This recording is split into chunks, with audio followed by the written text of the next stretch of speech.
हमारे यहाँ ठाकुर जी को सुबह सुबह उठाते हैं ना, तो मंदिर में गाते हैं, मोहन जागिए बलि जई हैं, लाला जागिए बल जई। हमारे यहां भाव की भक्ति ज्यादा प्रधान है। आप सब लोगों को आवाज आ रही है ना हमारी? हमारे यहां भाव की भक्ति ज्यादा प्रधान है। यशोदा मैया लाला से कह रही है, लाला उठ जा, भोर रह गई है, देख सूर्य ने कर आयो, जल्दी उठ जा। ठाकुर जी कह रहे, ना मैया अब ही ना उठ रो। तो फिर यशोदा मैया ठाकुर जी को लोभ दे रही हैं, तेरे कारण श्याम सुंदर मैं नई मुरलिया लई, मोहन जागिए बलि जई हैं, लाला जागिए बलि जई। लाला देख तेरे काजे नई मुरली लाई हूं मैं। सोई ठाकुर जी उठ करके बैठ जाते हैं, और जैसे ही मुरली के बहाने ठाकुर जी उठते हैं, यशोदा मैया आरती उतार देती है, ठाकुर जी की मंगला हो गई। अब हमारे उत्तर भारत के वृंदावन के मंदिरों में अलग अलग पद्धति से इन्हीं भाव से ठाकुर जी को उठाया जाता है। पर आपके दक्षिण भारत में उत्तिष्ठ उत्तिष्ठ गोविंद उत्तिष्ठ गरुणध्वज उत्तिष्ठ कमलाकांत त्रैलोक्यम मंगलम कुरु। हे गोविंद आप उठ जाइए, उठ करके क्या करो? बोले त्रिलोक का मंगल करिए। हे कमलाकांत, हे लक्ष्मी जी के स्वामी, आप उठ जाइए, उठ करके इस पूरे विश्व का कल्याण कीजिए, तीनों लोकों का कल्याण कीजिए। यहां सुप्रभातम गाया जाता है। यहां ठाकुर जी को वैदिक रीति से सेवा का भाव है। यहां पर ठाकुर जी की सेवा में वैदिक भाव प्रधान है, ज्ञान प्रधान है। हमारे उत्तर भारत में भाव प्रधान है, भक्ति भाव प्रधान है। यहां ठाकुर जी का भोग लगाएंगे तो भोग लगाते समय त्वदीयं वस्तु गोविंद तुभ्यमेव समर्पयेत् ग्रहाण मुखो भुक्त्वा प्रसीद परमेश्वर। ठाकुर जी आप भोग लगाइए, आपके सामने इतने व्यंजन हैं, और भोग लगाएंगे, आंख पर हाथ रख के ठाकुर जी को ऐसे पवाएंगे। पर हमारे उत्तर भारत में आज दधी मीठो मदन गोपाल, ठाकुर जी के आगे पद गाएंगे, ऐसो दही हम कबहु न चाख्यो, सुन गोकुल के नाम, आज दधी मीठो मदन गोपाल। यशोदा मैया, अब पुष्टि मार्गीय परंपरा में एक पद आता है, मुझे पद याद नहीं है, वहां पर यशोदा मैया बार बार पाए लगती है ठाकुर जी के, लाला अनेक भोजन कर ले। क्यों? छोटे बालक हैं, और छोटा बालक जो होता है ना, वो दौड़ता रहेगा, कभी वहां चढ़ जाएगा, कभी कहीं चढ़ जाएगा, कभी नीचे बैठ जाएगा, कभी कहीं भाग जाएगा, पीछे मां थाली लेके भाग रही है, लाला अनेक खा ले। तो हमारे यहाँ के ठाकुर जी छोटे बालक के रूप में हैं। तो पुजारी जो हैं वो ठाकुर जी के बार बार पैर पूजते हैं, ठाकुर जी भोजन कर लो, ठाकुर जी प्रसाद पालो, आज कड़ी पकौड़ी बनी है, आज आपके लिए सुंदर मीठे भात बने हैं, थोड़ा पा लीजिए।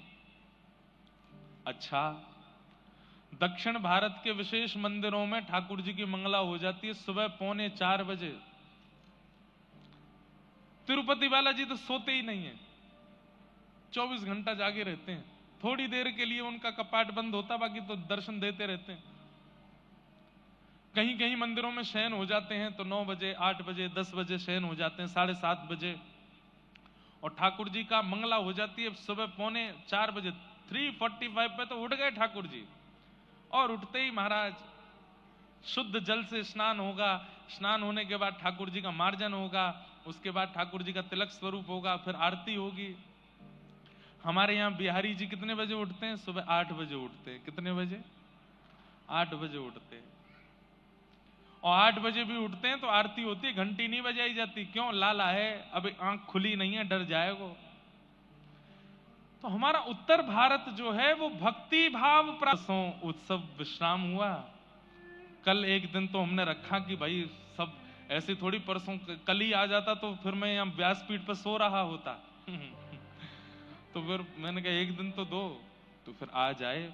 आज कल और परसों 3 दिन यहाँ क्रम करेंगे, उसके बाद फिर 2 दिन का बीच में समय है, उसमें अपने कुछ और कार्य हैं वो करने जाएंगे। फिर कलकत्ता में कथा है, वहां पहुंच जाएंगे। तो ये 3 दिन का सत्र हमको मिला है। इसका उद्देश्य केवल एक है हमारे मन में, आपके मन में क्या है पता नहीं, पर हम अपने मन की बता दें कि 3 दिन के अंदर हम सबकी चित्तवृत्ति, हम सबकी मनस्थिति, हमारी बुद्धि, उसमें भगवत प्राप्ति की एक किंचित इच्छा प्रकट हो जाए। बंधुओं देखिए, धन सब कमाते हैं, ऐश्वर्य सब कमाते हैं, यश सब कमाते हैं, और ये सब कमाने के लिए हम लोग पृथ्वी पर आए हैं, ये बिल्कुल मिथ्या बात है। नहीं, सुत दारा और लक्ष्मी पापी के भी होए, पापी भी कर लेता है ये सारे काम। हम में और पापी में अंतर क्या है कि उसने धन भी कमाया, ऐश्वर्य भी कमाया, यश भी कमाया, पर हमने इन सब के साथ साथ ठाकुर जी को भी पाया। ये विशेषता है।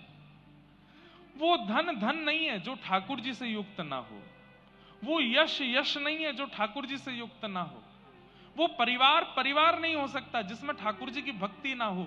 इसलिए सब कुछ कमाना है संसार में, पर भक्ति युक्त होकर के, भक्ति की धारा से कमाना है, भक्ति के स्पर्श से कमाना है।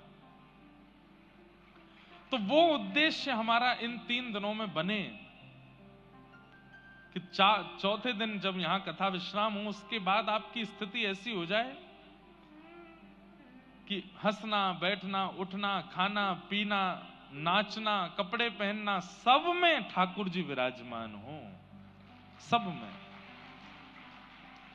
यहां कई लोग मुझको ऐसे दिख रहे हैं जो स्वरूप धारण, तिलक धारण करके बैठे हैं, और उनके तिलक से ऐसा लगता है शायद वो रोज ही लगाते होंगे।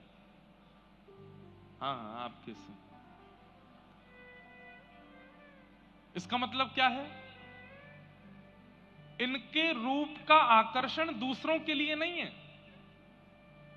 जिनको अपने रूप का आकर्षण करना होता है वो दुनिया भर के पलस्तर अपने मुख पर लगाते हैं, लेकिन जिनको ठाकुर जी को आकर्षित करना होता है वो तिलक नित्य लगाते हैं, नित्य धारण करते हैं। जैसे हमारी माताएं बहनें, और अब माताएं बहनों तक कहां रहे, अब तो भाई लोग भी खूब श्रृंगार करते हैं अपना। भाइयों के भी मेकअप होते हैं, पहले नहीं होते थे, अब होने लग गए। तो उसके पीछे कारण क्या है? किसी का आकर्षण, किसी को अपनी ओर आकर्षित करना है, इसलिए करते हैं। ठीक वैसे ही चाहे ये लाल श्री हो, चाहे ये सफेद पासा हो, चाहे व्रज रज हो, चाहे पीला चंदन हो, जैसे ही आप ये धारण करते हो ना, इससे और कोई आकर्षित नहीं होता, ठाकुर जी आकर्षित होते हैं, ठाकुर जी समीप आने का भाव बनाते हैं। जब कोई तिलक लगा करके अपने घर से निकलता है, तो जैसे कोई मेकअप करके, श्रृंगार करके निकलता है, तो रूप के आकर्षक लोग उसको देखते हैं, ओह इसका रूप देखो कितना सुंदर, कितना गोरा, कितना आकर्षक। ठीक वैसे ही तिलक स्वरूप लगा करके जब व्यक्ति निकलता है तो ठाकुर जी उसको देखते हैं। अरे हम कह रहे हैं 24 घंटा में वो एक बार भी अगर हमको देख लेते हैं तो कितनी बड़ी कृपा है। जो व्यक्ति नित्य तिलक लगाता है, ठाकुर जी उसको एक बार तो जरूर देखते हैं, कैसा लग रहा है, कितना सुंदर है। तिलक स्वरूप धारण करे, उसमें भी फिर धोती पहन ले, शिखा रख ले, आचार विचार की शुद्धि कर ले, तो ये समझो कि 24 घंटा में 2-4 घंटा में ठाकुर जी देख ही लेते हैं एक बार तो। ये मेरो है या को ध्यान मुकु रखनो है। तो स्वरूप किस लिए? ठाकुर जी के लिए। वस्त्र आवरण किसके लिए? ठाकुर जी के लिए। अरे प्रसाद भी बन रहा है घर में तो वो भी ठाकुर जी के लिए, ठाकुर जी की प्रसन्नता के लिए। ये सब हमारी परिस्थितियां, स्थितियां, सब में ठाकुर जी विराजमान हो जाएं, ये हमारा उद्देश्य हो जाए, इसके लिए हम ये 3 दिन की चर्चा करेंगे। और इस 3 दिन की चर्चा में हम ठाकुर जी की लीला नहीं सुनेंगे, ठाकुर जी के भक्तों के चरित्र सुनेंगे। क्यों? अगर मैं ठाकुर जी का चरित्र सुनाऊंगा तो ठाकुर जी का प्रभाव आपको पता चलेगा, लेकिन ठाकुर जी के भक्तों के चरित्र आप सुनोगे तो ठाकुर जी का स्वभाव आपको पता चलेगा कि स्वभाव कैसा है। प्रभाव से तो सब वाकिफ हैं। नख पे धार लियो गिरिराज नाम गिरधारी पायो है, सबको प्रभाव पता है। शांताकारम भुजग शयनम पद्मनाभम सुरेशम विश्वाधारम गगन सदृशम वेद वर्णम शुभांगम लक्ष्मीकांतम कमल नयनम योग ध्यान गम्यम वंदे विष्णुम भव भयहरम सर्वलोकैकनाथम। प्रभाव सबको पता है, लेकिन उन प्रभावशाली कृष्ण का, नारायण का, राम का स्वभाव कैसा है, ये तो भक्त चरित्र से ही पता चलेगा कि उनका स्वभाव कैसा है।